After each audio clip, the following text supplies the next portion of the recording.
All right. Welcome to the Corner After Dark, where we're going to talk about all things independent comics, but everything comics. I'm Mikey. I'm Rebecca.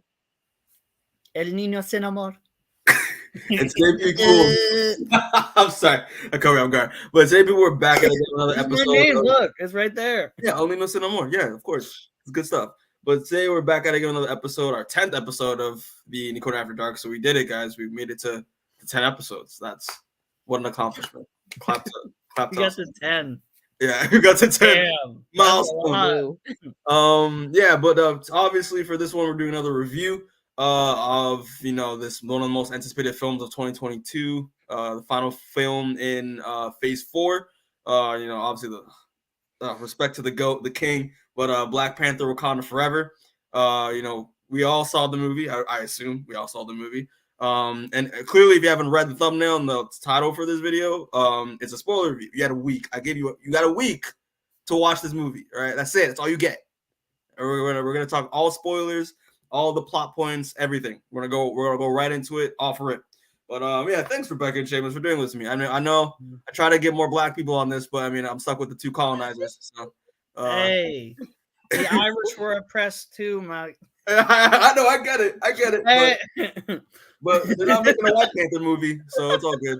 Yeah, we'll just get right into it. So first things first, people. As usual, I wanted to talk about what were your first impressions going into Black Panther: Wakanda Forever. Poor. They were poor. Yeah, a while ago, when we saw Thor, I remember they had like a cutout for Black Panther, and I was like, I'm a little worried about it considering I hadn't heard anything about it up to that point. Then the trailers came out, and they didn't really give too much away, so I was kind of like, whatever. And as we got closer, I feel like I had higher and higher expectations, but I was still like a little nervous going in. All right. Well, Seamus, what about you? Yeah, no, it was bad for a long time because, when Chadwick passed away, I was like, well, I guess that's over. And then they were like, no, we're still doing it. And I was like, ooh, this could be really bad depending on how they do this. Like I have full trust in Ryan Coogler, but it's just still, it's such a tough situation to have to like work through. And even like Rebecca said, even up until and after Thor 4, I was like, I don't know how I'm gonna do it. And then the first trailer came out, and I think it was the first trailer when I started playing Kendrick at the end. I was like, oh, this is gonna make me. I feel like this is gonna be way better than I thought. And I was like, the trailer was making me tear up a little bit, and I was like, okay. So I think by the time like it got to November, I was on the hype train fully. I was like, oh, this is gonna be a good one. Fact. I mean, for me, kind of basically the same deal. I think like 2 or 3 years ago when we did a podcast talking about just like the next phase of Marvel films, and Wakanda Forever was one of them. Obviously, when Chadwick passed, it was rough for me because I loved him as an actor, I loved him as a person. From what I've seen in interviews and stuff, it hit. No one saw that coming, and it really hurt. So the fact that they're gonna continue it after, without him, I was like, I don't know how this gonna go. Like it got me really worried. But like what Jamie said, I also had faith in and trust in Ryan Coogler as well as his co-writer, who I had notes on what his name was, but and his co-writer to figure out how to work around.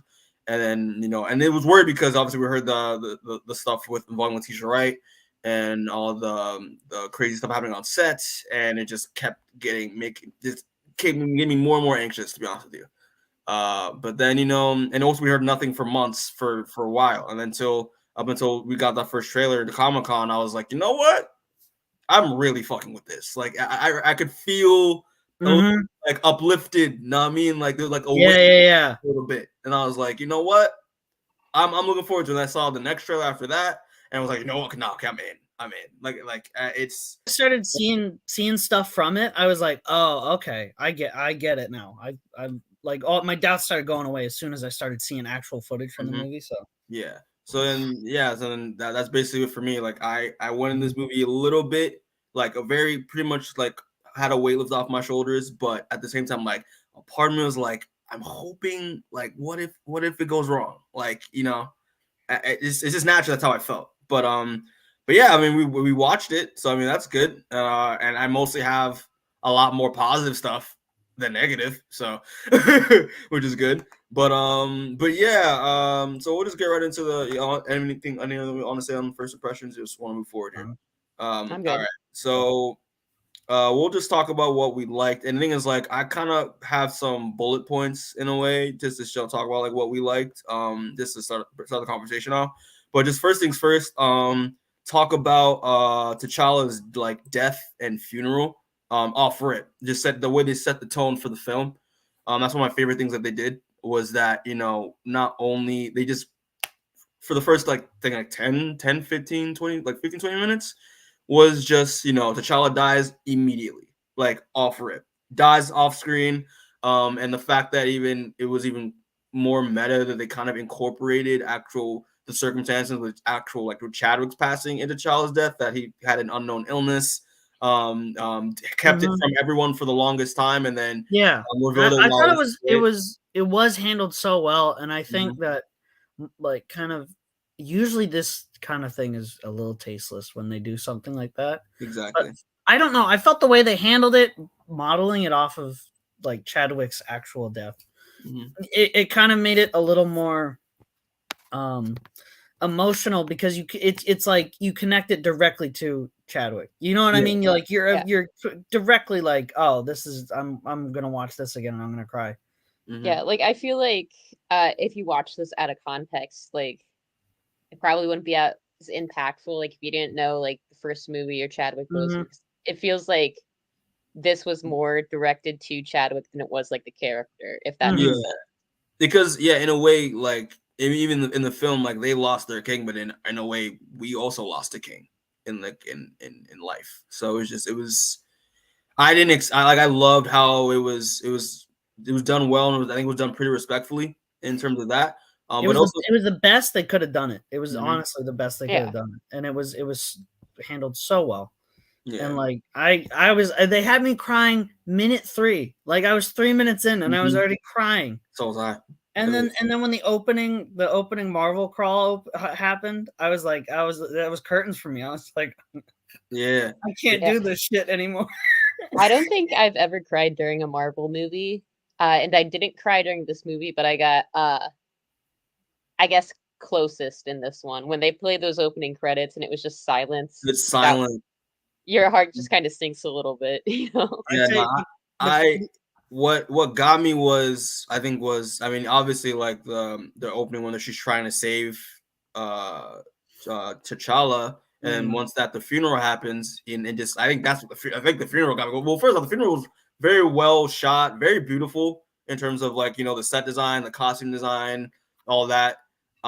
Dude, I was done just now seeing him risen up, and they're all, you know, doing the Wakanda Forever, and it pans out, and it's the entire country, like the entire country just mourning at the same time. I was like, yeah, I'm done. And then we stand off. The whole ceremony was so beautiful. It was so well done. And it looked like it was so weird because it was so well done, I think, because it had this mixture of the futuristic part of Wakanda with like the spiritual part of Wakanda. So it felt like a spiritual ritual, and then all of a sudden his casket is being beamed up into like a spaceship. And I'm like, this is the coolest funeral I've ever fucking seen in my life. Yeah. He's getting beamed up into the heavens by a goddamn.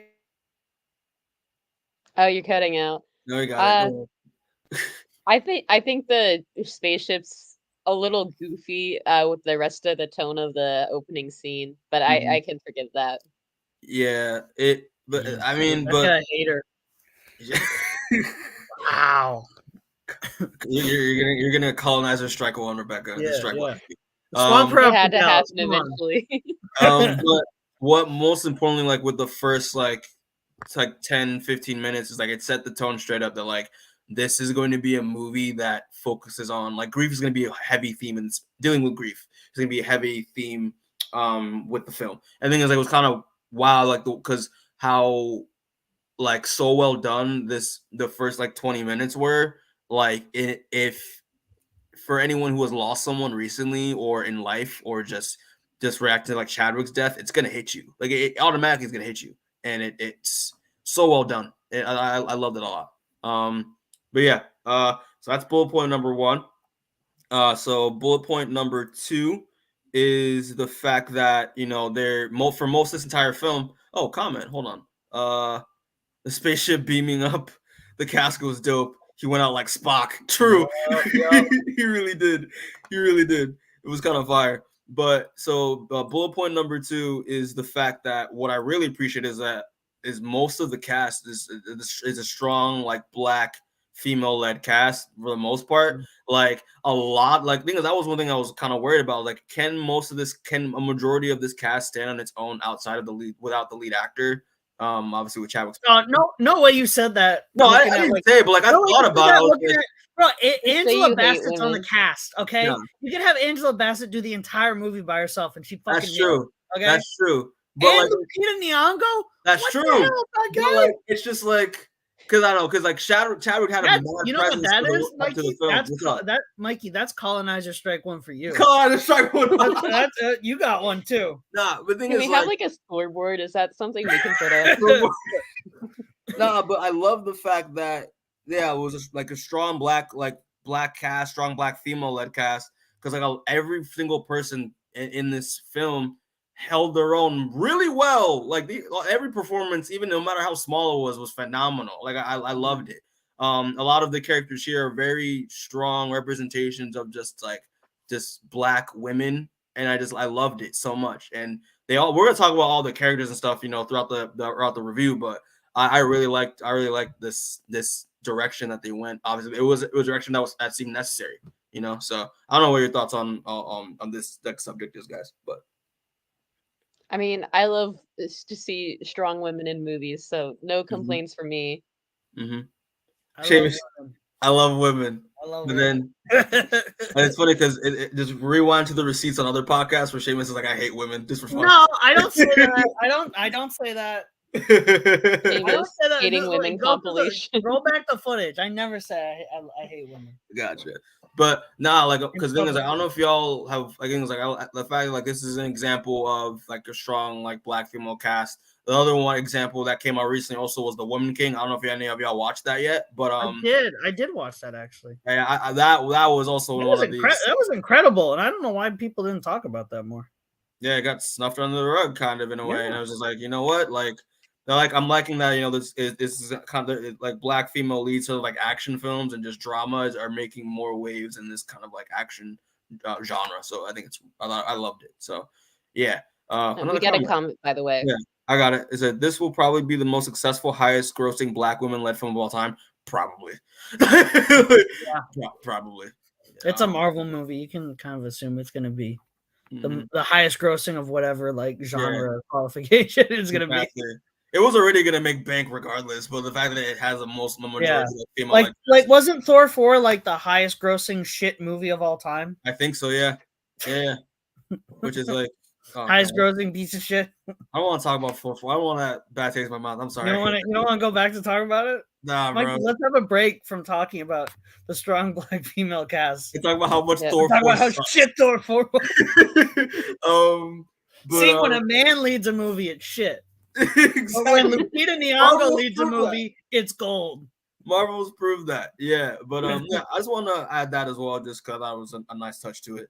But yeah, secondly, lastly is just I think the world building, especially in terms of when introduction of Talokan is introduced. I think the world building for Talokan was so like Ryan Coogler and the co-writer here did a really good job of like reinventing basically Atlantis in a way to fit more Mesoamerican Aztec Mayan culture, and it worked so well to the point where like Talokan seemed like it could stand on its own as like an actual existing world in the Marvel universe. That was so well done.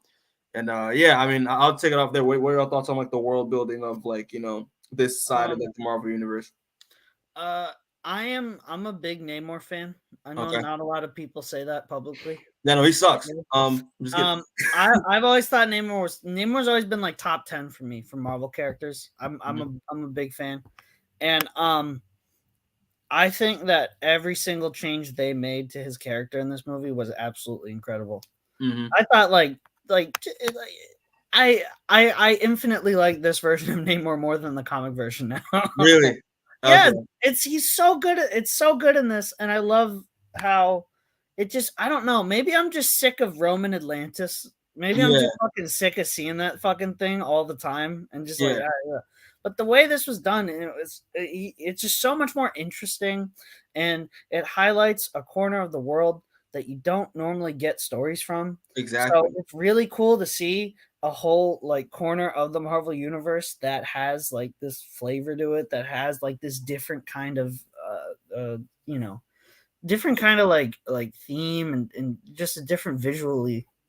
But it's just I just love every single change about Namor. I just love it. I love Namor in this movie. Mm-hmm. I know. I'm gushing about men now. I just gushed about the women. Let me gush about the men. My only gripe was that why did they edit his package out of the movie? That should be the director's cut. Everything's the same. We need a director's. No, he needs to be uncut. Actually. Yeah. No, but just to piggyback off of what you said, not the package part, but like uncut package, right? Mikey, are you cut or uncut? I'm not reviewing that. I'm gonna let the viewers guess that for themselves. When we hit 100 subscribers, we will reveal that information. But nah, like in terms of the representation here, and you don't really see a lot of Aztec Mayan culture represented in film, just in general, in a positive light. The only movie that I could think of, which is what everyone really thinks of, is Apocalypto, and that movie's all right. That's directed by Mel Gibson. There's no way that's good representation. That's what I'm saying. By a guy who hates Jewish people. So the fact that it's they're showing this the Mesoamerican side with a superhero universe is so dope, and I also agree with you, Shane. I kind of want them to go Marvel to retcon all of Atlantis and just do this instead. I would rather have this version of than this. I don't like when the comics are look, we're tying into the movie. The movies, this is the one time I'm like, hey, maybe you guys should exceptions can be made here. That's what I'm saying. I won't claim to know anything about Namor in the comics outside of the very surface level. But I thought this was so cool. I love all the costume designs. I thought Namor was a really cool villain in this. Yeah. If you want to see Atlantis, go watch Aquaman. Yeah, I don't exactly. That's what I'm saying. Atlantis has been done 400 times. Yeah. Doing this other version that's specifically an indigenous story that involves an underwater city is so much more interesting. Yeah. Even if you had a Namor exactly from the comics or whatever and still tried to put him into the story, it wouldn't work as well. Yeah, it's kind of again Atlantis is extremely redundant concept in just fiction in general. So the fact that they're able to take something new and reinvent it into Namor's origin and make it stand out, that was so great. And just what Rebecca's the art, the way Talokan looked, even in the cinematography, the murkiness to make it look like it's actually in the depths of the ocean. I love that. And also they had no choice. It was a smart move to kind of separate it from Aquaman, because Namor also gets when people always forget that Namor exists because Aquaman's a thing, even though Aquaman came out after Namor did. So it's just Namor's the isn't he? He's the second. No, he's the second oldest Marvel character. Hammond's the first. Human Torch is the first. Yeah, so it's. So the fact that it seemed like it was a change that needed to be made, no matter how many of the 12 Namor fans were gonna hate on it. So it's just OG Namor fans go cry about it. Well, the OG Namor fans are in the ground, so I mean it's just they're dead. So no, I'm living. I'm right here. I've been on since day one, 1939. 1939. Let's go. But we'll probably just talk more about Namor as a character later on. But yeah, I thought Talokan was great. Also, the fact that they tried to integrate Vibranium into Talokan's origin to kind of mirror Wakanda, that was so cool. I don't know. Well, I thought it was good stuff. I'll put this comment up. It said, I like the way they changed the origin of his name. I was gonna mention that. Yeah, we're gonna talk about that because I love that. Because Namor's original name scheme is kind of dumb as shit. Namor. My name is Namor McKenzie. My name is the word Roman backwards. Yeah. You're that's so stupid. And then this time they gave him a whole myth specifically for his name. Yeah, brilliant. Yeah, I thought that was really cool. I really like that, but I feel like they should have decided if they're gonna call him Namor, that's his origin. Everyone should have called him Namor, not sometimes Namor. But yeah, nah. I like if everyone calls him Namor, and he always is like, no, it's Namor. Namor. It's not Namor. Yeah, come on, and that could be a bit they do. None of y'all speak Spanish. It's crazy. But like, I spent 6 years learning Spanish. Okay. But yeah, I mean, anyone else has to say just on the world building of Talokan in general before we move forward, or no? Nah. Cool. Okay, gotcha. So now we're just gonna move on to character stuff, because a lot of the stuff that I didn't like, I don't know if it's just me, but like the stuff I didn't really like, or mostly just like some of the character stuff, but it's mostly nitpicks really. But yeah, so just to start off, the first character I'm gonna talk about, it's not Shuri actually, because even though I love Shuri in this movie, I feel like this character was a lot stronger in terms of like what happened. It's Queen Ramonda, played by Angela Bassett. Holy shit, man. Dude, I'm gonna say look at that fit. Look at her fucking arm. Man. The Wakanda fit, ridiculous. Look, she's so jacked. What the hell? I'm gonna say this right now though. Off rip.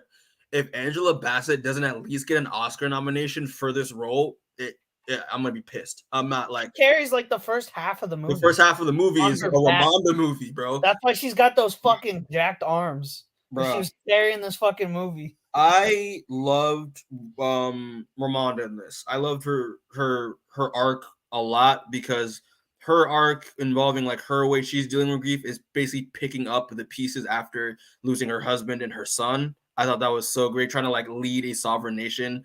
After that all that stuff happens.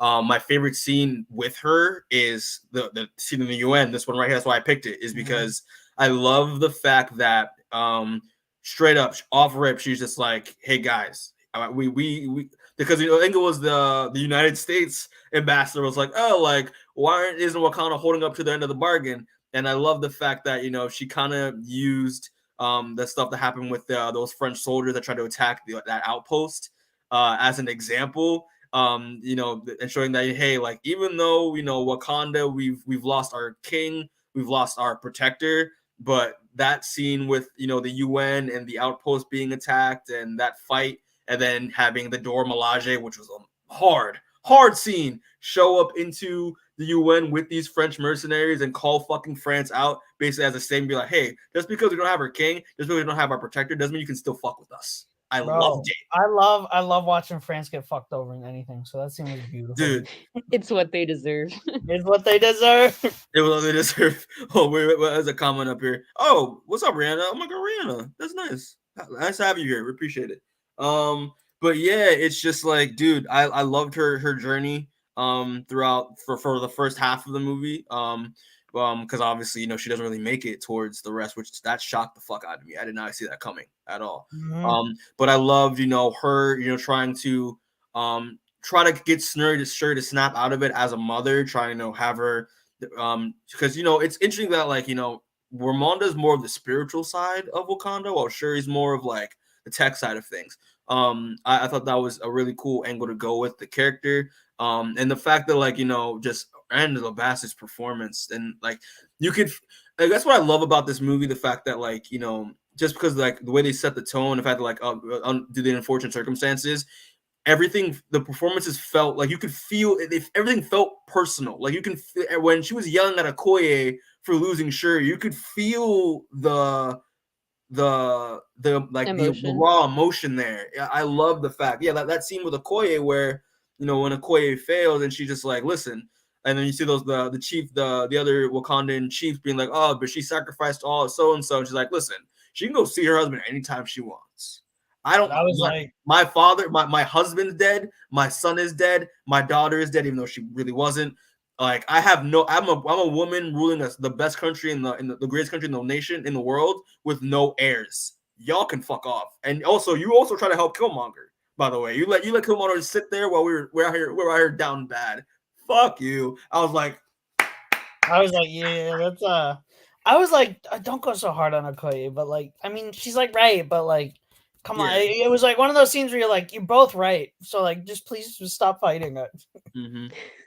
But I thought I thought her performance was phenomenal. I think this is Oscar worthy stuff. Like I want her to get an Oscar for this. I don't know that they'll ever give like a real Oscar to a Marvel movie, but she killed every scene she was in this movie. Yeah.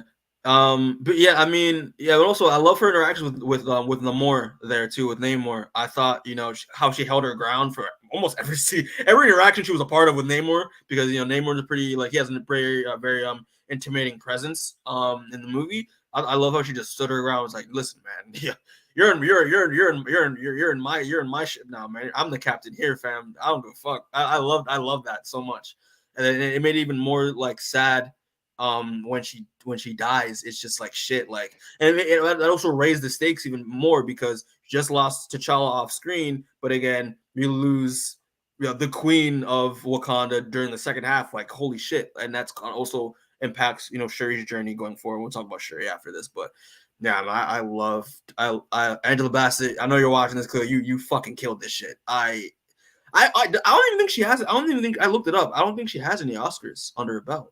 And she has once. And she has, I've seen other movies with her in, obviously, and she's phenomenal in everything she's in. So hopefully, I don't know, we'll see. But any other thoughts on Ramonda at all? No thoughts, head empty. All right.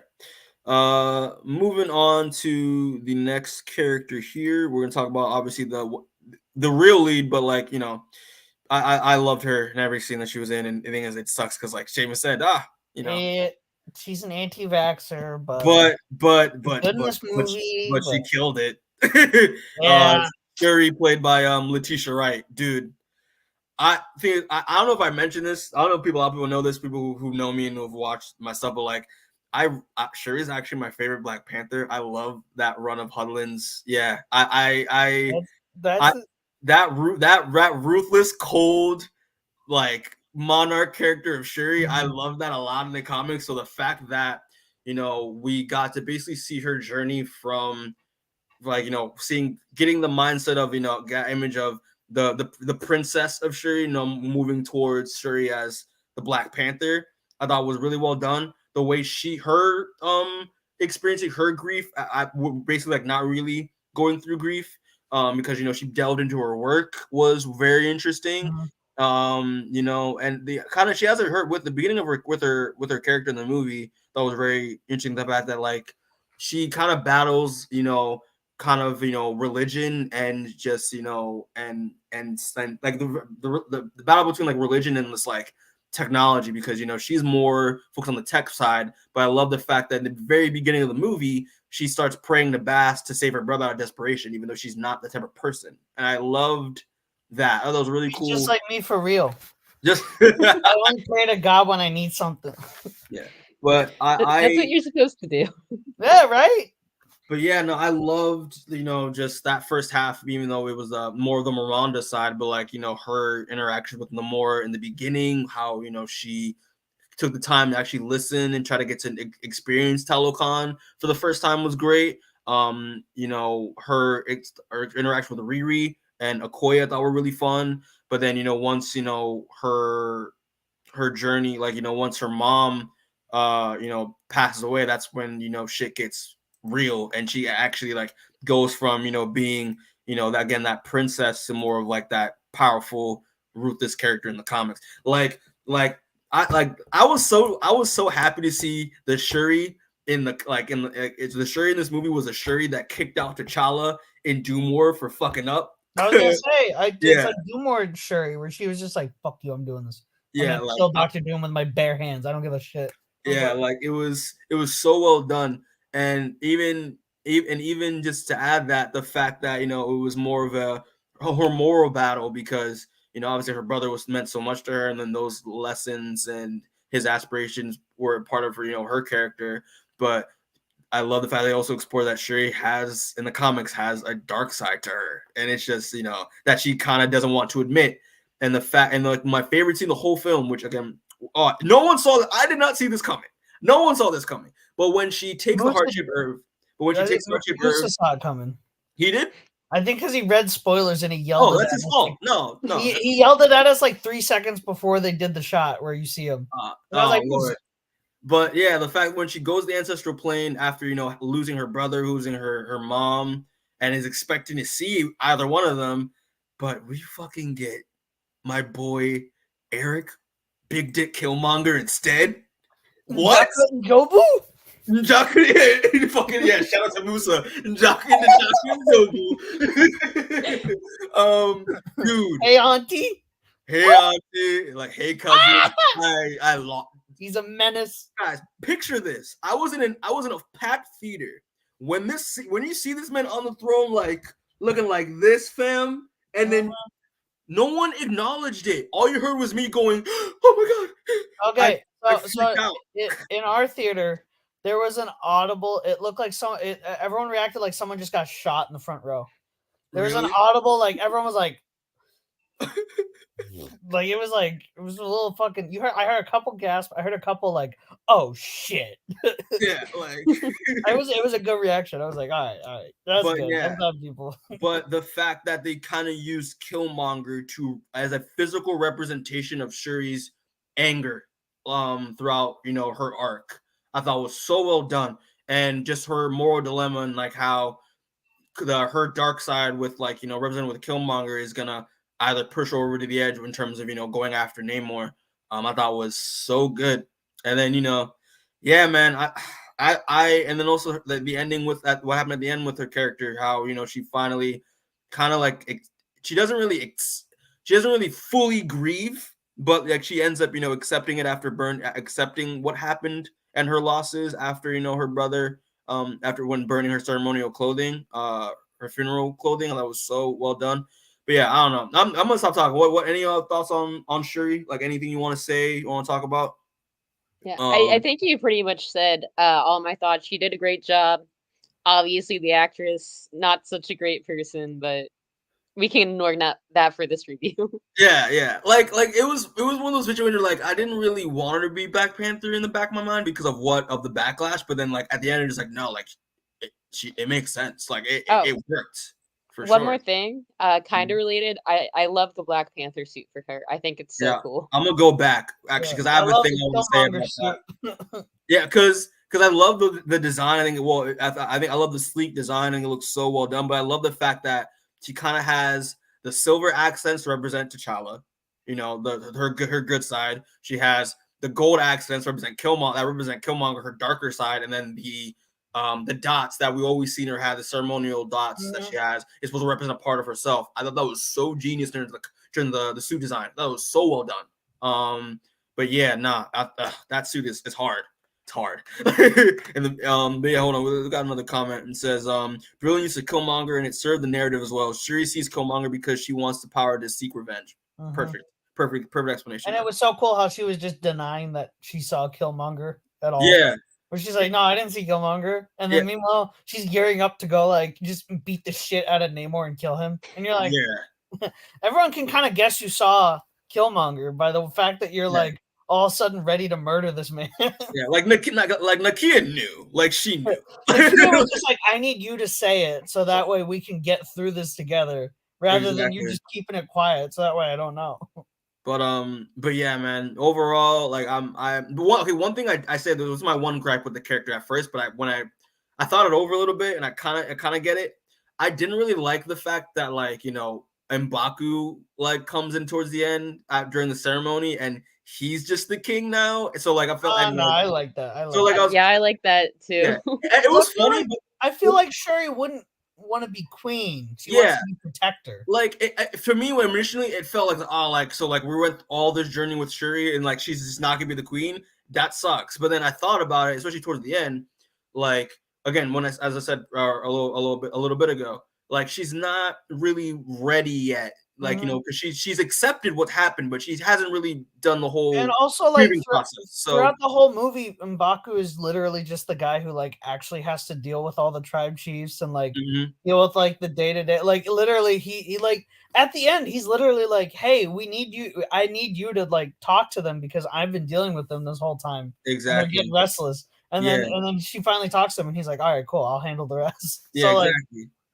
But it's called Mikey. It's called Black Panther, not the Queen of Wakanda. I know. So that's why it's about her becoming Black Panther. I know. The thing is that's what I want to say. They're like, yeah, like her journey makes sense for her to like she's not gonna be like emotionally or mentally ready to take that next step yet. But so having Mbaku just be the king and having Shuri just be the protector of Wakanda, it made sense, and I really appreciated that. So yeah, and here's another one. So the score motif for Shuri Black Panther by Ludwig Göransson slapped so hard that made me feel so pumped to see her become Black Panther. 100%.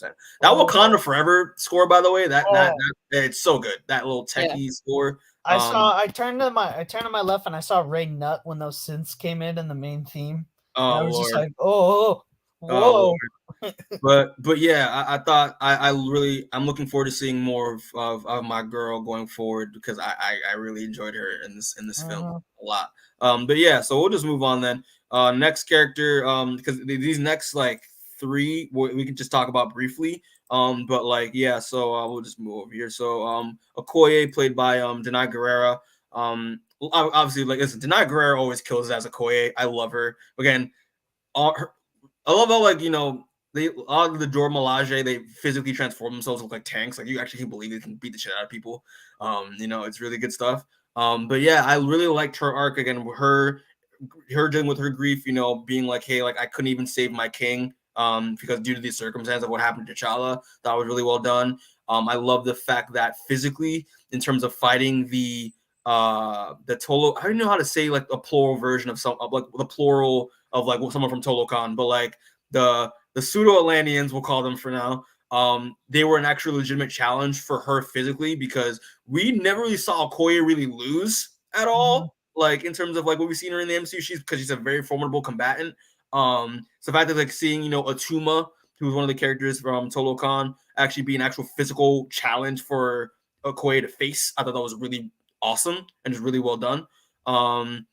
Yeah, no, her interactions with Shuri, Riri, that were really fun. The thing is, like, one thing I will say this, and I didn't really put this character on here as well, but Aneka, because she's more towards the end with Io. We talk about Io, but I don't really like the fact that I love the Midnight Angels in the comics, but like I don't really fuck with these suits. Dude, that was like my only gripe with this movie is I was like, those suits look a little goofy. They look a little like just like a step too far. Yeah, when Brian Stelfreeze draws them in the comics, it works. It works, but like, the thing is that it's like it just looks too bulky. You know what I mean? Yeah, it looks like something the Dora Milaje would be like. I don't want to wear this. I can't fight in this fucking thing because it's just like I'm wearing like this big suit of armor. I think it's a little too Iron Man, and I think it takes away from them being like like melee, I guess, combat people. Yeah, sure. Yeah, the thing is like it is kind of that thing at this point where like everyone's just making Iron Man suits left and right. The Wakandans, Riri later on. Do you think these guys are gonna show up in Armor Wars? Maybe. Who knows? Justin Hammer's gonna take their suit, and then he's gonna be Titanium Man. Justin Hammer and the Hood are gonna team up, and they're gonna make a dark magic suit. Yeah, but most importantly with Okoye, her journey just going with like her purpose. Like when your purpose is taken away, what do you do? Because after Ramonda fired her, basically she just felt lost, and I'd cry too probably. Yeah, it was rough. She just started crying, and I'm like, damn, that was real. The thing is like, we've all been there. She just started crying in the throne room, and she had nothing to say, and I was like, damn, that's so. She was down bad. She was hella down bad at that moment, and props to her acting because I really felt that. I felt that a lot. I was like, damn, son. I was like, I'm glad she didn't say anything or wasn't like, please. She just sat there and cried and was like, I'm fucked. I can't do anything. She just left. And I was like, damn. But her being a Midnight Angel and having this more of a direction going forward with her character, that was like, it was a really interesting arc with her. And I love that. But yeah, that's basically all I have to say on her. I always love Okoye in the MCU. So who cares? That's all I gotta say. Next is my Kenyan queen, I love her to death. Nakia, played by Lupita Nyong'o. My queen. Listen, me and Kenyan got beef. Tanzania and Kenyan got beef, but she's the only exception. But nah, listen. I love Nakia. I love Lupita's. Obviously, she's a phenomenal actress. I love the fact that, you know, coming to think of it, I realized that when I was watching the movie, yeah, like this, why haven't we seen Nakia in like any of the other appearances of like Wakanda at all? Like it's just in Infinity War we didn't see her, in Endgame we didn't see her, and I was just curious to see what that was. But then when we watched the movie, they do a very good explanation of why that is, especially towards the end. But before we get into that, like I like the fact, yeah, like, you know, Nakia, beautiful, very showing kicks in like her the fact that, like, yeah, she's a spy, she can sneak in anywhere. Like, and I love how she kind of that Ramonda uses that to her advantage to try to retrieve Shuri. That was really well done. Her stuff I see here, like her connection with Haiti is a really big part of the movie. Again, referencing the French. Phoenix is a really big part of me now. Yeah. Oh, But Lord. oh Lord. But just her, you know, I loved her, like her school that she found, she created involving with Haiti. I love that a lot. How important that country was to the character. And again, like, yeah, like I thought it was really cool stuff. But yeah, I love seeing more of her in this film. We're probably gonna talk about more towards the end because, you know, the mid credit scene and what that entails. But yeah, no. What are your thoughts on Nakia or Lupita's performance? I have thoughts. I can't talk about them though. Okay, Yeah. gotcha. I mean, it's Lupita. You know she's gonna do a good job. You know she's gonna look good doing it. Mhm. Now that I'm thinking about it, knowing with post credits, everything that happens, that makes it more interesting. I think that the queen like approached her and had this like job for her. Mhm. Yeah. But like I just thought about I that, so mean, it hasn't quite yeah. sizzled in my brain enough for me to have any more deeper Yeah. thoughts. After the end credits, you kind of are like, damn, that was her like last resort. It was like, hey, I don't want to ask you about this, but I kind of have to. Yeah, that's true. And I'm like, all right, I get that. I listen, I'm okay with her. I would love her for her to be in more stuff, please. Yeah, so would I. Please Yeah. just put her in more shit. But you know, if she isn't, I'm not gonna be like, complaining about it because they wrote it well. They did, yeah. So, but yeah, that's all I really gotta say. I really enjoyed her. But we're gonna talk about more later on, obviously. But yeah. So moving on, you know, one of the other my favorite characters in the movie, Mbaku, leader of the Jabari. Mbaku eating the Lord. carrot and shit. Dude, listen, Winston Duke never fails. He's so fucking funny. He's so good in everything. He's so charismatic. Yeah. When this man comes up into the palace eating a fucking carrot, calling fucking Okoye this bald-headed demon. I love that shit so much. It was so funny. But nah, I really enjoyed Mbaku in this, even though he gets his ass kicked a lot, and especially when he actually faces Namor for the first time. But when Namor like just punches him straight in the chest, that was so cool. Dude, he broke his armor. Like, I was like, what the fuck? Yeah. Oh, hold on, we got a comment here. Hey, you bald-headed demon. I'm putting that on a shirt. I love that. I love that phrase so much. Yeah, nah. And I love the fact that I think Seamus brought up a little bit earlier, but he kind of turns into more of a not just a very well-known political figure in the Wakandan, you know, royal family, but just like he becomes kind of a surrogate brother towards Shuri, especially towards the second half once Ramonda dies. I loved his interaction with Shuri during the second half a lot. Very wise, you know. I loved his character a lot. He's always fun to watch. I don't know, any other thoughts on Mbaku at all? In this, yes, no, maybe so. I love Mbaku. He's my favorite character, I think. Yeah, he's enjoyable to watch on screen. Such a turn from his comic book, you know, portrayal. Yeah, again, it's one of those other characters where I'm like, I'm okay. They changed it. I don't think I need comic Mbaku. Yeah, we don't talk about Man-Ape. We don't talk about that version of Mbaku.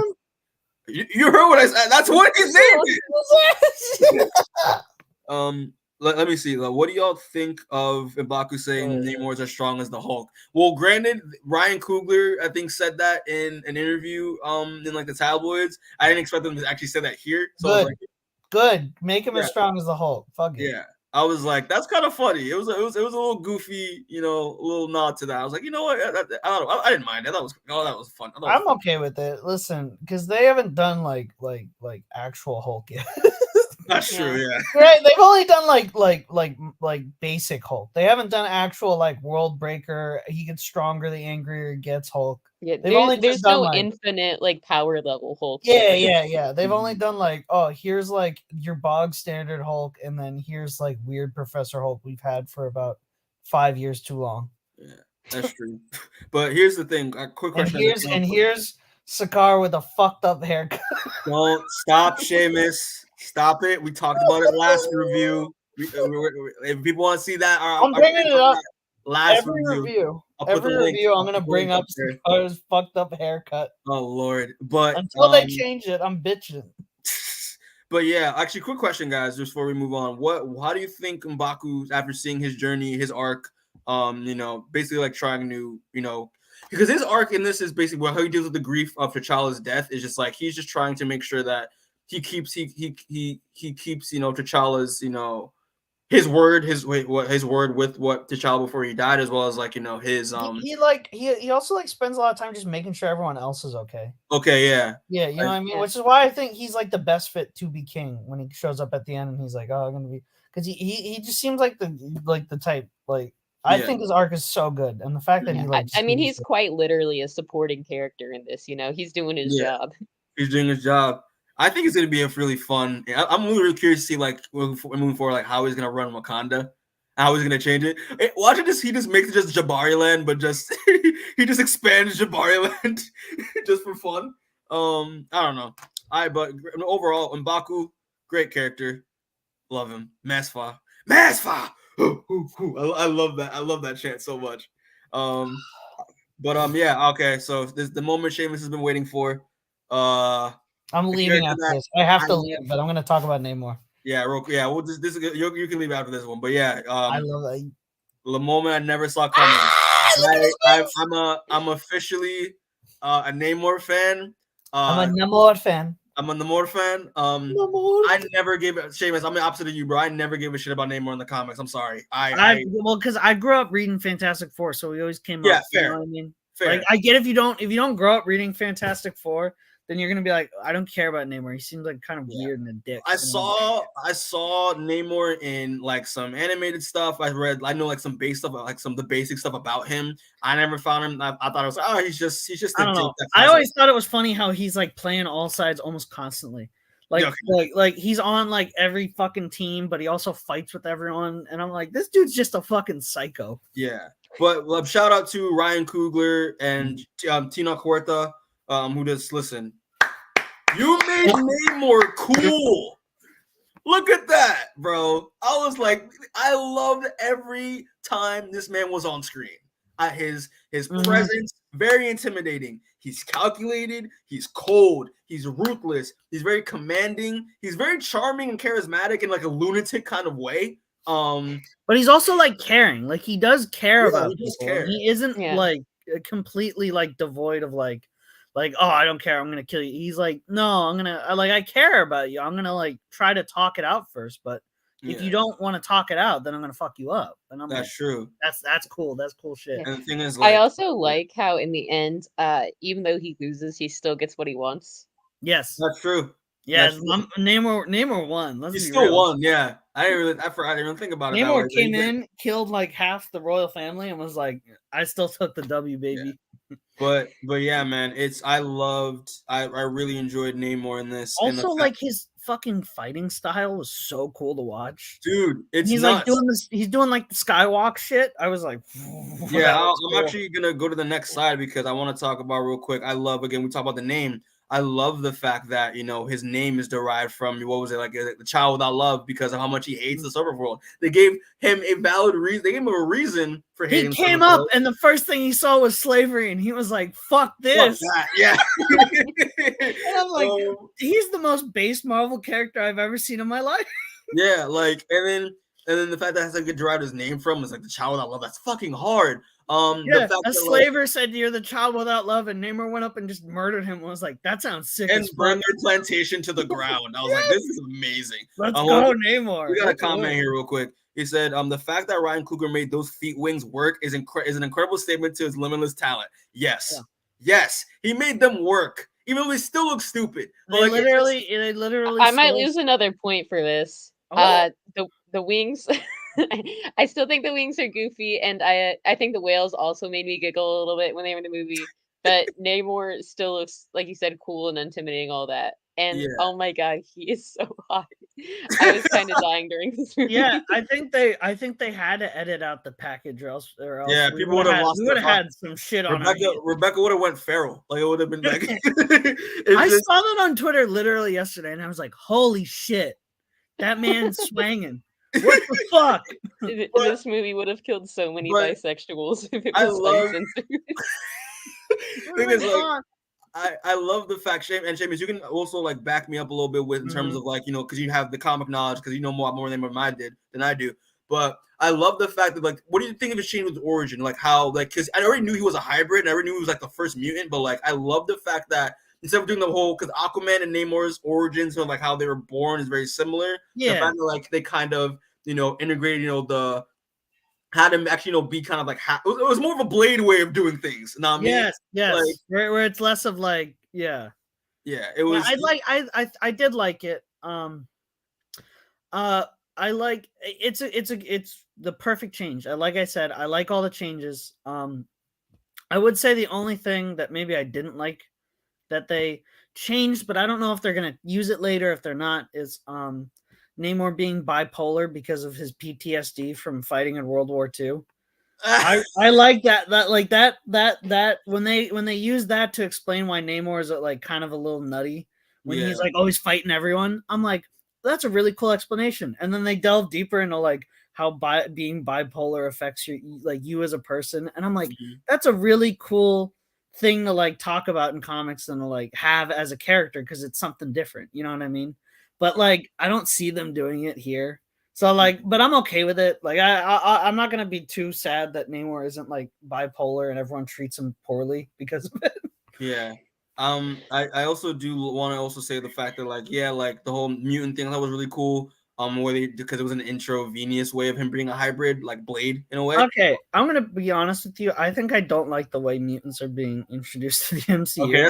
Because we're getting like drip fed shit. You know what I mean? Yeah. Like, whoa, the first mutant we saw was just Patrick Stewart again. Fuck. And then, whoa, the second mutant we saw was Miss Marvel. Wait, isn't she an Inhuman? And then the third mutant we saw was Namor, the guy everyone forgets is a mutant in the comics. You know what I mean? Like when they were like, we bought Fox, we have mutants. I was like, cool. We're gonna see like a brand new Cyclops show up and be like, oh, I'm part of the X-Men. It's gonna be sick. But no, we got like this a dude we've seen before, a guy everyone forgets is a mutant, and a girl who isn't even a mutant that they just changed to be a mutant because that's like, true. Yeah. Weren't you the one who wanted Namor to be a mutant in this though? I did. No, I like that he's a mutant. I'm just saying I think overall the introduction of mutants, it seems a little goofy. Yeah. It's a little funny because everyone forgets Namor's a mutant because they're always like, oh, he's his mutant powers is like being an Atlantean, but no, it's the fucking little baby wings on baby wings and shit. I also appreciated the fact that, well, one, I love that like Namor is revered more because he's so different from the other Talokanites. I don't know. Like his skin doesn't change. Yeah, his skin doesn't change, and that he can breathe air on the surface world. I love the fact because he's so different from everyone else, he's revered as a god more than a king. And I was like, that's fucking hard. I was like, that's such a cool way to go about it with him. He's my god in my heart. He's my god. Yeah, sorry, James, go ahead. They took his fighting style straight from One Piece. I don't want to be a little One Piece stain over here. No, this isn't even like I'm not even doing this as a joke. Sanji Skywalk is literally how he fights, like how Namor fights. Like when Sanji like gets the Skywalk like 800 episodes in, he starts doing shit like this. And I was like, holy shit, Namor's doing Skywalk shit where he's like jumping on the air and stuff. You know how he's like, like where he'd like step up on the air and he'd be like skating kind of on it. Yeah, like ice skating. It looked like an ice skater. It was I was like, that's Sanji shit. Oh my god. The One Piece fans. That shit looked cool. Like I was like, this. Like, I didn't expect them to make it work so well. I was like, I was very impressed. I hope Namor is a confirmed One Piece fan. That would make this. Listen, he's Latino. When they bring Mr. Fantastic in, they're gonna copy Luffy's style? Oh my god. He's got it. Well, so I remember in one comic, Miss Marvel actually did like a One Piece reference because like she did like the I remember they did like the Luffy stance one time, and I was like, there it is. Gotcha. I was just like, Mr. Fantastic. Oh, him doing like he's got to start doing. You got to pull out Gear 4. But lastly, before just my last point, I love the fact that Namor kills. He's a tank in this, and he kills a lot of fucking people, a lot of Wakandans. But I like the fact, even though he looks like he's super overpowered, he has a weakness. I like the fact that he kind of used, they put him in a microwave to just make him weaker. I love that a lot, and it made him actually more of like a balanced like threat. He's super powerful, but if you take him out of the water too long, he's more vulnerable, Mhm. Even though in Aquaman and stuff, when they especially super friends and shit like that, they kind of make fun of that aspect. If you pick him out of water too long, he's gonna die. But no, I think it was handled pretty well. His weakness was handled pretty well in this. So yeah. Mhm. But yeah, hold on, we got another one. Those killer whales were the MVPs of the Talokan army. Were they? Yeah. They carried everyone's ass. But yeah, as well as we get that iconic fight between Black Panther and Namor, but obviously it's not the child, but it's Shuri in this one. I loved that fight. That fight was so cool, so intense, especially because with the emotional weight behind it with Shuri's character. That was a brutal fucking fight. Dude, she proved how dumb those wings were by ripping them off. I was like, let's go. It's good stuff. But yeah, no, I thought that fight was so well done. I thought they did a really good job. Very brutal, very gritty. I was like, let's go. I think also she fucked him up so bad, and my man was still kind of okay at the end. Yeah, he was just a little tired. He's like, my back is singed, but I'm just. Also, how did because you're the Namor fan here, Seamus. How did it feel to have him say Imperious Rex? No one no one else in the theater knew what the fuck was going on. Can you explain that for the non-Namor It was just me and Declan going like, oh, he said it! He said the thing! And everyone else was like, what does that mean? And we're like, we don't know. It's provocative. Yeah, we don't know. Yeah, I love the fact that because a shout out to that's just something he says. Yeah, it's his battle cry because it sounds cool. It's his battle cry and it has no meaning. That's what he says, before he fights someone or before he kills someone. It has a meaning, but it has no connection to anything. You know what I mean? It's just so fucking. I just was like, This man said I was juiced when he said Imperious Rex. That's hilarious. Right. It was. I found it was a cool moment because I knew what it meant, but it was just he said it in the Yucatan language, so in the Yucatan dialect. So I'm like, I was like, they could have just made him just say Imperious Rex, but I get why they did it. Nah, have him say it in the Aztec one. I don't mind him saying it as long as I got the subtitle that said Imperious Rex. Because I've seen Tenoch Huerta say Imperious Rex, especially during the premiere, with the fans. So I was like, oh, he's probably gonna say it like that, how it is. But I was like, oh, that's really interesting to use the Yucatan version of that phrase. Which they could translate Imperious Rex from Yucatan. Mm-hmm. I like how they specified they're like he's not Latino, he's Aztec, and I'm like, gosh, yeah. Exactly, yeah, yeah, make him indigenous. Don't try to be no, he's actually yeah. But yeah, no. Overall, I love I can say this. I really like this version of Namor in this, and I would love to see a movie. I would love to see a solo film of this because I thought I feel like Namor at this point, Namor might be able to solo Kang. Jonathan Majors might have some trouble. Yeah, man. I can see him just fucking up. Listen, he's got mobility. He's a tank, but he also got the damage output with his spear. I hope he gets a trident in the next movie, though. I mean, I fuck with the spear, but it's just... I fuck with the spear, but you give it 2 more prongs, and then you got yourself a trident. We're okay. You know what I mean? Gotcha. Yeah. But overall, man, yeah, Namor was dope. He was hard, and especially this his interaction with all the other characters when he killed Ramonda. It was I'll give you a week to grieve, to bury your dead, but after a week, I want an answer. I was like, fuck, dude. What the fuck? Oh, he's cold as shit. Cold as shit. Bro, yeah. At this point, I don't see any reason why Sue would stay with Reed. There's no reason. Let's go to my after next seeing the unedited pics of his package. There's no reason. Let's go to the next slide real quick. I forgot this happened. Okay. I love this version of Namor so much. When you look at the one on the left and you're just this is the man that Sue Storm, this is the man that breaks Sue Storm's back once in a while. I don't believe it. But after seeing this guy, I've seen Huerta's version, I'm just no, I'm so for it. She would be lucky to get with this name. The guy on the left has sex. The guy on the right fucks. This man breaks backs like it's nobody's business. But yeah, you call him Bane the way he'd be breaking backs. But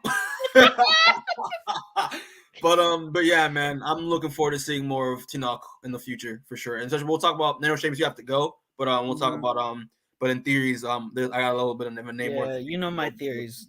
Namor solos the verse. Namor versus the Marvel Universe. Yeah, I need Namor to just show up at Secret Wars and everyone just gets to stare in amazement as he just flies through the air and just fucks everyone. Gotcha. I need to have him. I need a scene in Secret Wars. You gotta have him flirt with Jessica Alba.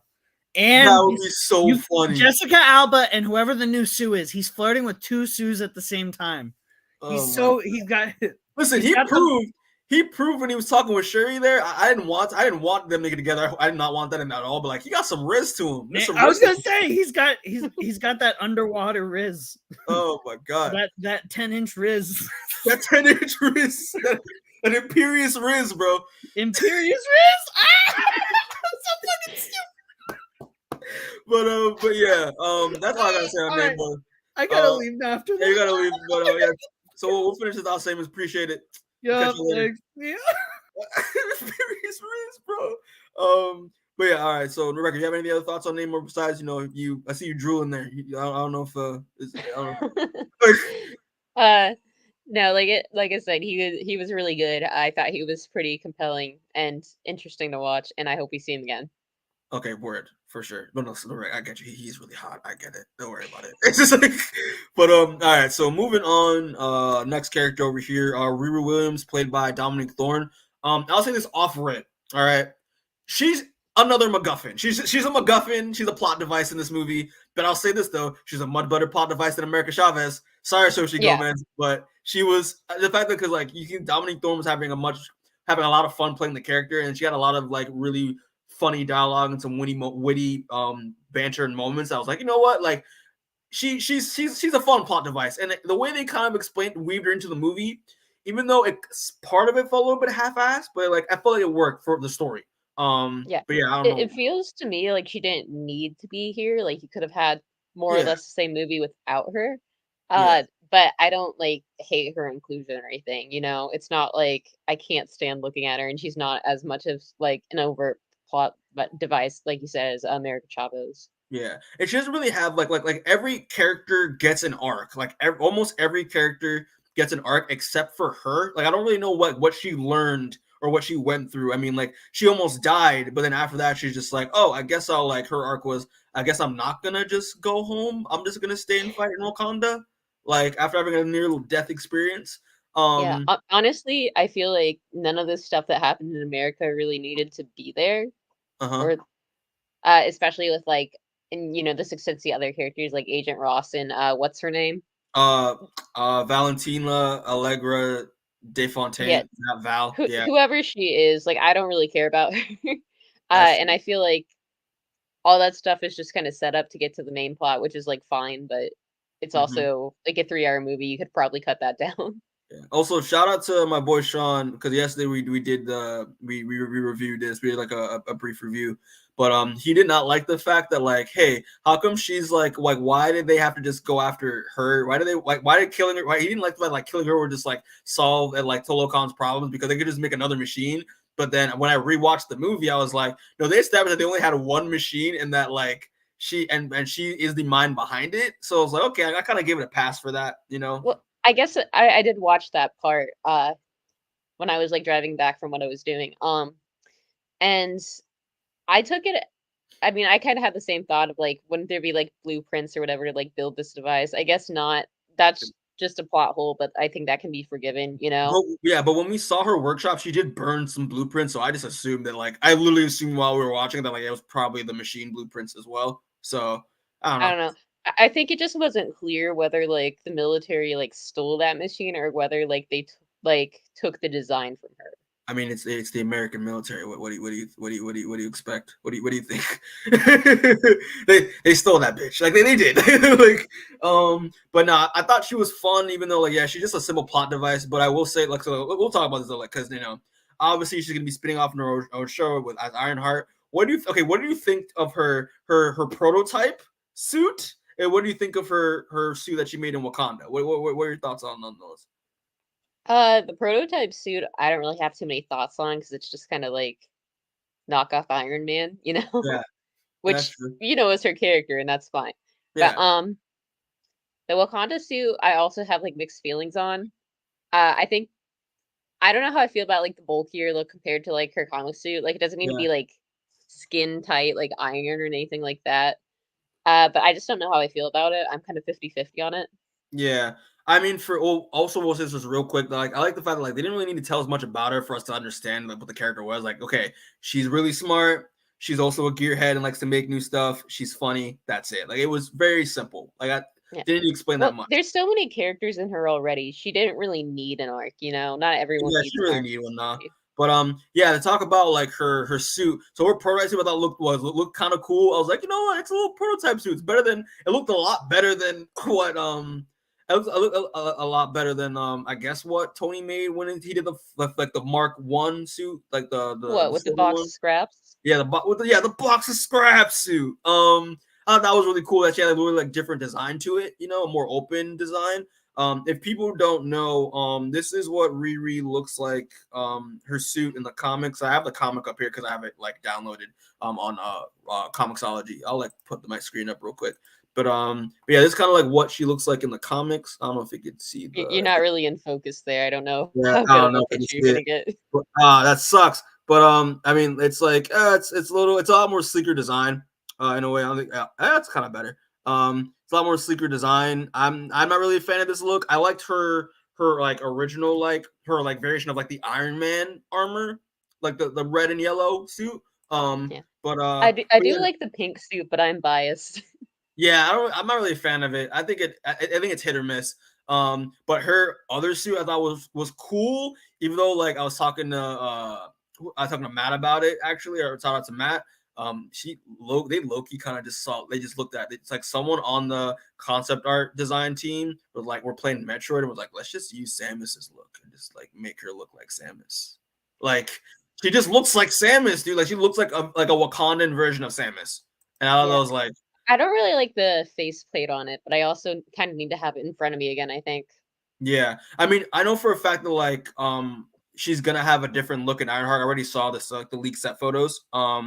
They're gonna do a more bulkier look, but it's not gonna be as advanced because obviously we found out like towards the end of the movie, like she's not allowed to keep the suit. She has to keep it. She has to leave it in Wakanda. So she had to start back from zero again. So yeah, but overall, Riri, I thought she was all right. I like her a lot more than I do in her introduction. I like this introduction a lot more in the comics. I don't like her introduction in the comics at all. I think it's awful. I like that they aged her up for this. Yeah, because isn't she? I thought she was. I think she's a high schooler in the comics. Yeah, okay. She might be in college, but I think she's like younger. I can't remember. Well, yeah, I'll take a word for it. I think yeah, high school in the comics, college in this. But yeah, I don't know. I liked her introduction a lot, but I don't know. I'm gonna more judge her when like the Ironheart show comes out because we're gonna actually get more of her character there. So yeah. But another comment said the Valentina and Everett Ross plot felt like an editorial mandate from Kevin to get people excited for Thunderbolts.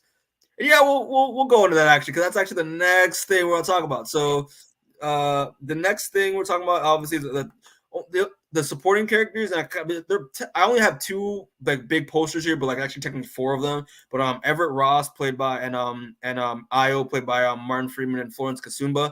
Io real quick because she's just like very brief. I liked her character.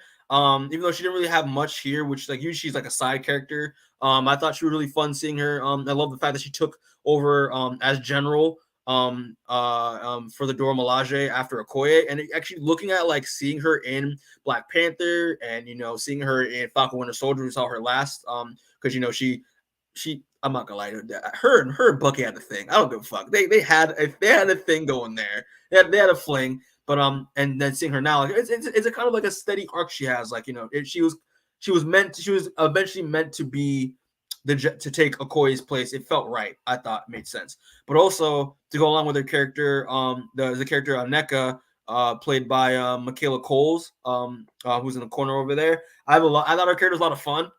As well because in the comics, Io and Nakia they're a couple. and are also part of the Midnight Angels. So I love the fact that like they kept that canon here and they have a relationship. I love their banter. That was really it was very coupley. You could feel like it was a real relationship from what we saw. And yeah, her character, Aneka's character, talking with interacting with Shuri, that was really fun. I love the fact that like she is a Dora, but like she's not very traditional. She's more of a especially working with the weapon, she doesn't like to use the spears, she likes to use the daggers instead. And she's more goes towards the Midnight Angel route like she does in the comic. I love that a lot. But yeah, I thought Io and Aneka were really cool in this movie. I really liked them a lot. What are your thoughts on Rebecca briefly? Yeah, I don't really have too many thoughts. I like them enough, but I wouldn't say I really have a connection to them like I do with the other characters. That's true. I mean, listen, I also haven't read the comics though, so they don't like mean as much to me like right off the bat. That's true. I mean, for people who want like a rec to see like more of them in the comics, just read Brian Stelfreze's run of Black Panther as well as Ta-Nehisi Coates and Brian Stelfreze's run of Black Panther. The Nation Underneath Your Feet, that volume. They're really good in that, and also the World of Wakanda, which was a spinoff that they did to try to like branch to do other like supporting characters in the Wakanda world. They're the main characters in that series, and yeah, it's really good stuff. But yeah, I really like them, especially like the end when like they have that gathering at the end, like once they win and all that, and it's like, oh, look, they're cute. I think they're a nice couple. It's so nice. But yeah, that's all I gotta say. I thought they're really cool. But yeah, Everett Ross, and played by Martin Freeman, and also Val, continuing her role from her previous appearances, played by Julia Louis-Dreyfus from Seinfeld. Yeah, I mean, I didn't think they were needed in this movie either. Well, granted, because I'm a big Black Panther fan, I love Priest Run, and I'm reading it right now. Everett Ross is kind of necessary to the Black Panther lore, so like the story, so like it makes sense for him to come back. But yeah, like I didn't really think that this side was needed. I mean, it was interesting to see like the American perspective of things, because again, the political climate and international like climate in terms of like Wakanda and the rest of the world is very important, and it's a very good theme in this movie. But I'm just like, like you didn't really need it, but it was nice to see it, especially with him. I didn't really care about him that much in the first movie, and I think that kind of comes over here too. Okay. Like I said, he was kind of just around to dump exposition, which is fine. I'm glad he wasn't more involved like he was in the first one. I'd rather like the other characters step up, like they did in this movie. So I don't think he was really that necessary. I don't think they overused him, but like I said, I wouldn't mind seeing a little less of what was going on in America when it wasn't forwarding the plot, or I guess like pushing Thunderbolts, Yeah, I mean, and that's the thing too. Like I do one of my favorite things about Everett's character in the movie is that like because he believes he even though he is loyal to his country, he's willing to do the right thing no matter what it's going to cost. And I love the fact that he kind of did betray the United States to serve Wakanda because it was the right thing to do, and he owed them because they saved his life. So I was like, I really appreciated that, and the fact that like because he's going to be in Secret Invasion. I don't know if you knew that, but he's going to be in Secret Invasion. So I'm curious to see like him betraying the states was a good way to set that up, going forward. Also talk about Val. Again, didn't need to be in here because the other person that commented said they actually feel like Feige just forced that in just because Thunderbolts connection. But like, I actually really like the fact that like we got to see more. This is the most we've seen her in the 3 appearances that we've gotten, because she was in Hawkeye, she was in Falcon Winter Soldier, and she was in, I think that was it. Hawkeye. I've forgotten everything she's been in except like Black Widow or whatever. And I do not care about this character. After this movie, I had to ask Matt who she even was supposed to be. Like, I don't care. We don't even know, because she's a mix of like Madam Hydra, I guess, because that's what the name of the character is in the comics, is Madam Hydra's actual name. But also she's like Victoria Hand, which is like that goes into like Norman Osborn Hammer territory, and I'm just like, okay. But yeah, I mean, I like, and the fact that like like her and like they kind of connected her and Ross, the fact that they were married at one point. I was like, yeah, it makes sense why you divorced her, because she's kind of a hard ass. And then it's like, yeah, like she is very fun. Like she's very like she has her her comedic moments were really nice, but also like they prove like no, she's kind of a I'm sorry to use this word, but she's kind of a bitch. Like she's kind of a cold bitch in this movie. It's just like wow, because like she didn't give a fuck that like her and Everett had history. She like I'm loyal to the government, traitor, goodbye. Like I was like wow, So that's just me. But yeah, overall, yeah, with them that with the other like Everett I thought was needed because Black he's part of the comics, but like with her I was like yeah, it's kind of just pushing Thunderbolts, but as I see more of her, and a little bit more backstory for her, and I'm just like it's all right. That's all I gotta say. It's all right. But all right. I mean that's basically. Any other thoughts, Rebecca, just about the characters? Anything you want to before we move on to theories, or no? I'm good. All right, so yeah, so to move on to the theory portion of this review, to only two things that I gotta say because only like this movie, as Seamus said, I think we said it off camera or I don't know if we said it here, but like this movie was pretty self-contained here. They didn't really like try to like expand on the Marvel universe a little bit, Marvel universe like the other films have. But granted, Phase 4 was pretty contained for the most part, so that kind of like makes sense. But yeah.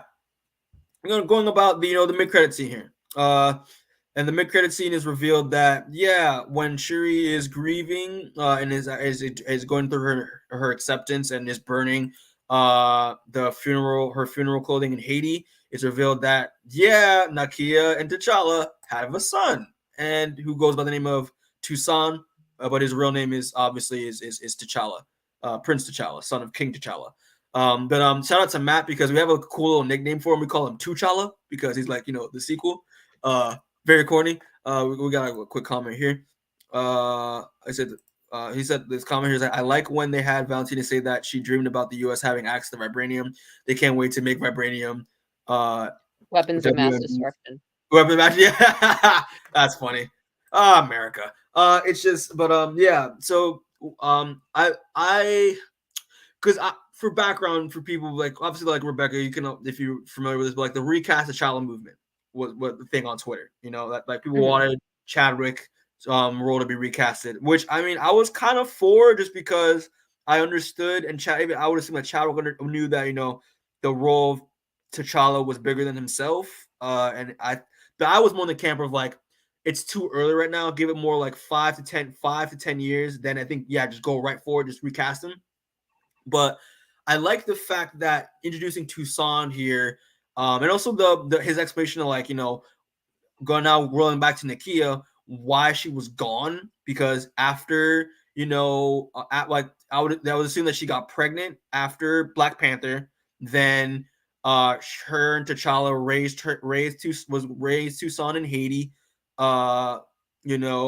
raised Tusan in Haiti without everyone knowing.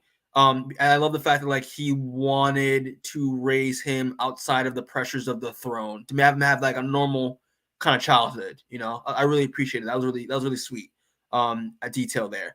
And the fact that T'Challa got blipped and she had to basically continue to raise Tusan on her own, and then he comes back, obviously after in Endgame, but then has this illness afterward. And I love the fact that we wanted to raise him outside of the throne, but also prepare him for his father's death. I was like, that was very powerful there. And just like and seeing now Shuri, her journey as the Black Panther and having this new young king here introduced. I thought this was a very a very respectful, very tasteful way to kind of recast T'Challa in a way with T'Challa Jr. So I don't know if I'd go that far.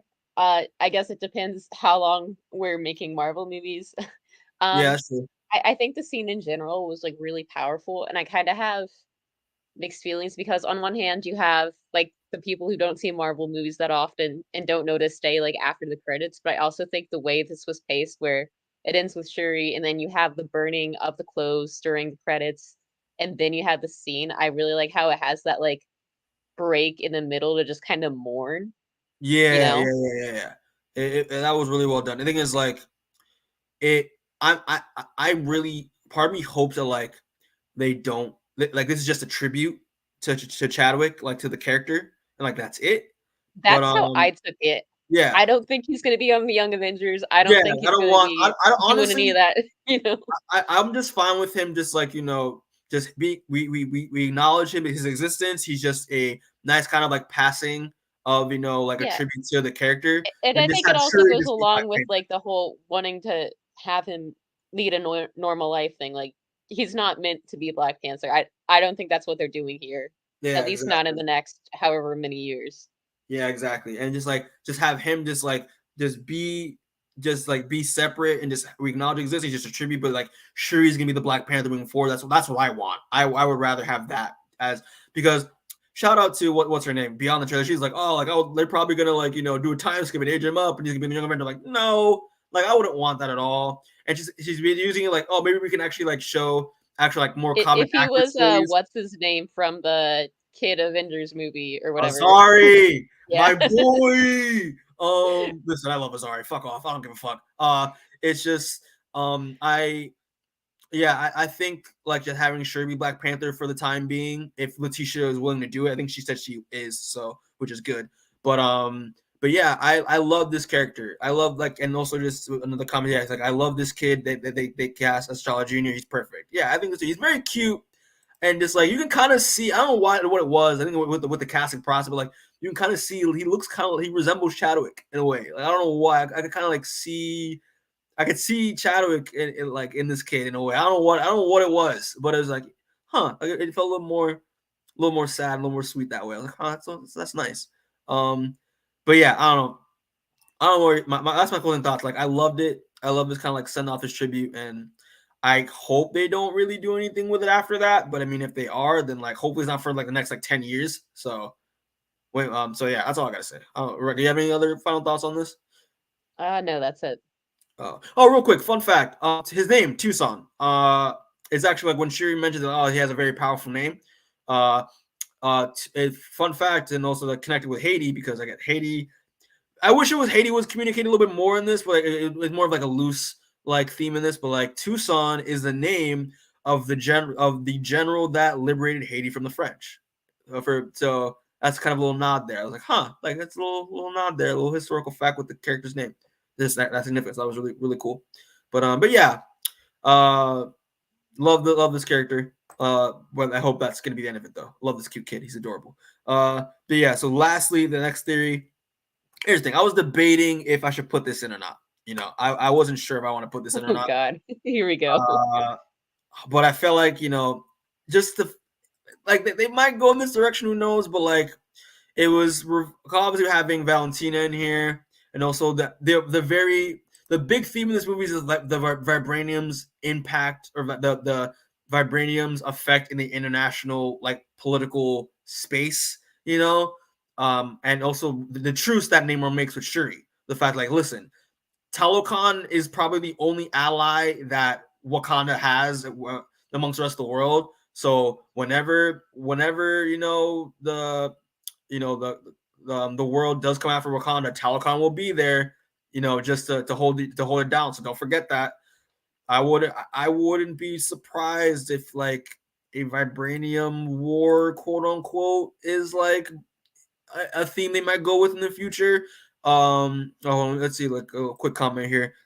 Hold on. It says, I still think they can and probably should recast T'Challa. I'd hate the MCU to not have a T'Challa Black Panther as a lead figure in the MCU going forward. I mean, listen, they could end up just having this version of T'Challa just be the T'Challa going forward in the next 10 years. But I don't know. We'll see. We'll see. I have a person I already have in mind to recast as T'Challa. I think he'd do a great job. But who is it? Just out of curiosity. You probably wouldn't even know who he is. Fucking hell. Oh no, you do know who he is. You ever watch His House? Yes. Or Gangs of London? Yeah. He's in the show Gangs of London, which is a great show if people haven't watched it. The main lead in His House, the husband. His actual name is Shope Derisu. I would love to see him as T'Challa. I think he'd be perfect as T'Challa. There's a very commanding presence to him. Very charismatic, very charming. Also, he's very ruthless. So I would love to see him as T'Challa in the future. Shope Derisu. He's a great actor, British actor. So yeah. But yeah.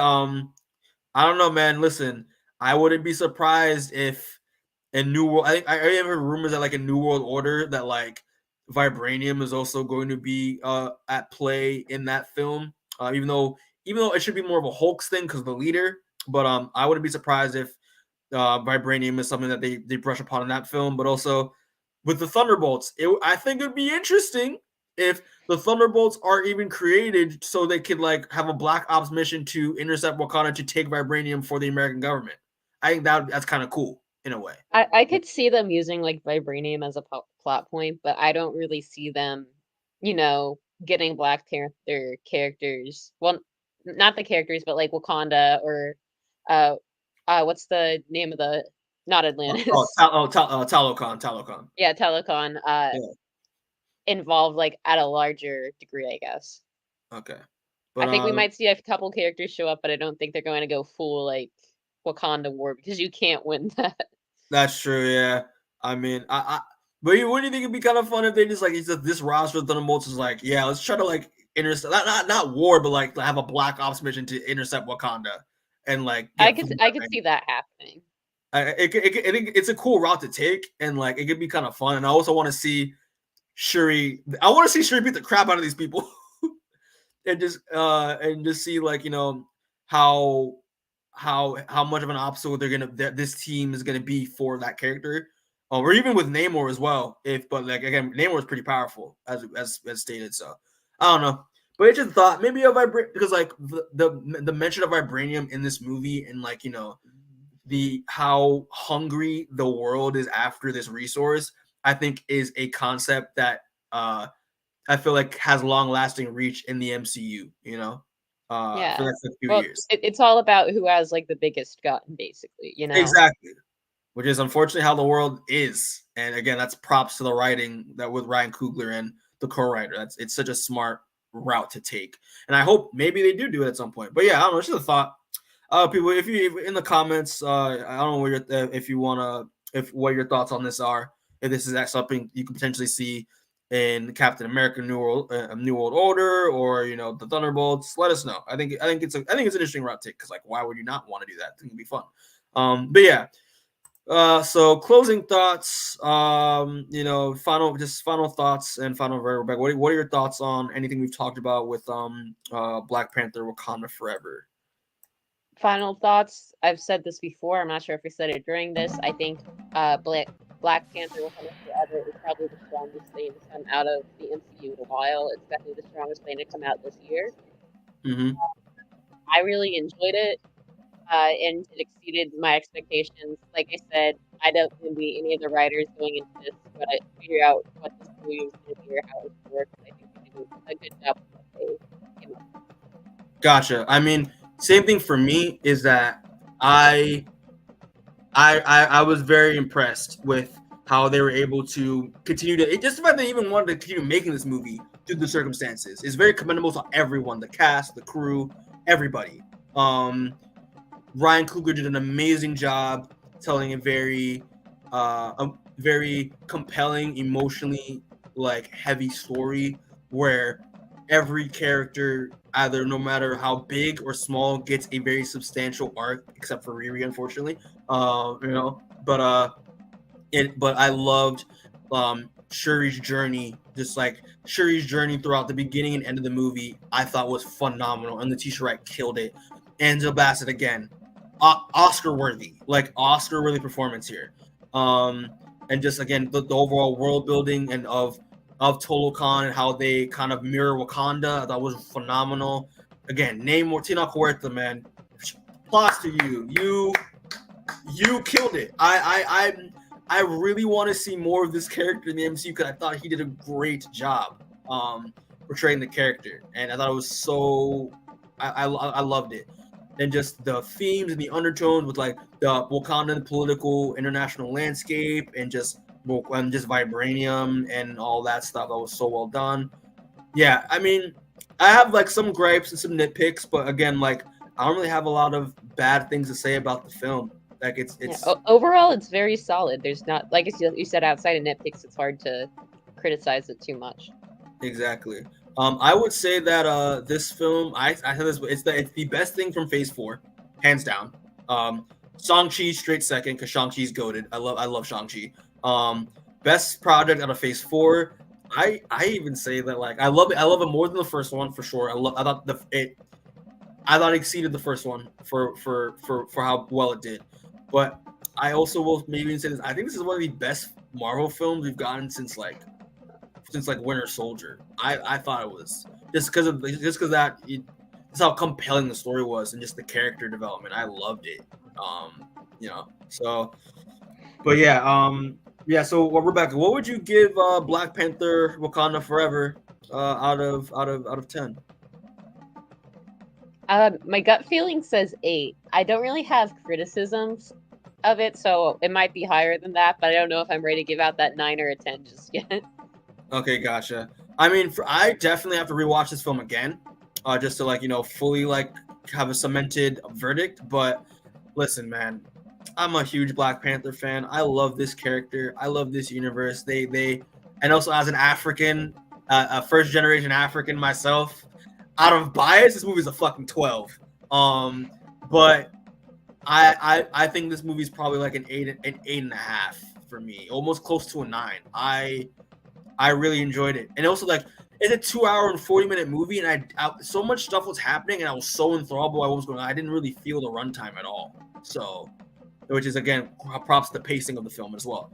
But this is probably one of my favorite MCU films. I loved it, and also just the story, just the story. I loved it all. I really enjoyed it for sure. But yeah, that's basically it. Thumbs up, seal of approval. Like if y'all haven't watched this movie yet, which again, if you watched the entire review, why the fuck are you here? Like what are you doing? Like just go buy a ticket. Go on Tuesday where it's $5. Watch it on the big screen because it definitely just makes a difference when it's on a screen. Like I loved my theater going experience. But yeah, man, that's essentially it. Just to close it off. Thanks for the people that are watching this or will watch this. We appreciate it. It's we're almost getting there to 100. Like the fact that people are actually watching our stuff and enjoying it, I think it's been a fun ride. I'm really liking it. Just real quick, I just want to obviously just I've said it 3 years ago when we did our MCU podcast, but rest in peace, rest in power to the king, to Chadwick Boseman, man, and the fact that if he was watching down and seeing the cast and crew pull this movie off, he would have been impressed. Like it was. He phenomenal talent, phenomenal person from what I've heard from interviews and all that stuff. Just damn, but yeah, I love great tribute to him. Phenomenal tribute to him. So yeah, just want to put that out there. But also so check out all the other content we've been dropping. Transformers again been doing very well. I don't get it, but people love the Transformers comics. So be on the lookout for the next episode. I believe next week, Rebecca. Next week, Monday. Not this next Monday, but the Monday after that. Monday after that, got it. 28th. The 28th. So there's look out for that. Be on the lookout for next week where we probably may be doing Sex Criminals again. I'm looking for episode 2, which is going to be covering the second volume. So I'm looking forward to that. Check out some of the clips that we've been dropping, people. The clips, Daredevil one, hilarious. I think it's pretty funny. Also, shout out to the one that Matt Explains Man Thing one. That one has 105 views, so people actually care about Man. There are Man Thing fans out there, Rebecca. Think about that. There are Man Thing fans out there that actually watched that clip, maybe. That was for them. I'm glad they got to it. Yeah, and Matt's very happy. So I just want to put that out there. Also, just be on the lookout for people who don't know. YouTube handles are a thing now, so. If you want to share our channel around, you can just send the link. Just type in youtube.com/@theindiecorner, and it'll take you straight to our YouTube channel. It's cool. It's cool shit. It's easier. I love it. Also, click the bell when you want to get notified on when we drop our live streams, we drop our clips, all that stuff. Just keep the content going, keep the algorithm going, and people just get home safe.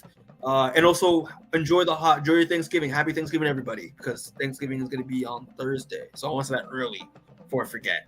And that's basically it. And get home safe and see you on the next one. All right. Have a good one.